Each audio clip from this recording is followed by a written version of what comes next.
Salama daholo. Te hisaotra anareo amin'ny anaran'ny ekipanay ato amin'ny ULF Madagasikara. Amin'izao fankalazana ny tsingerin-taona namoahanay ny vidéo voalohany izao. Nahita ny fiasan'Andriamanitra izahay nandritra izay herintaona izay ary misaotra anareo manohana ny asa ataon'Andriamanitra amin'ny alalan'ity pejy ity. Nahatsikaritra ny ankamoroanareo fa tsy mitory anaram-piangonana izahay satria te hampianatra ny fahamarinan'ny tenin'Andriamanitra amin'ny olona rehetra. Ninon'inona ny fiangonana ivavahany.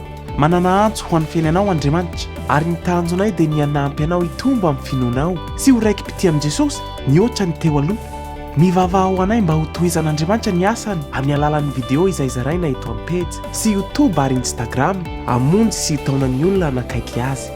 Mino zahay fa mampahery anao amin'ny fiarahanao amin'Andriamanitra ity pejy ity. Aza misalasala manisy commentaire eto ambany raha misy zavatra tianao ambara. Ary manasa anao anaraka ny pejy raha mbola tsy abone anao. Tianay anareo mivavaka ho anareo zahay ary mankasitraka anareo. Samy tahiny tompo daholo. Veloma tompoko.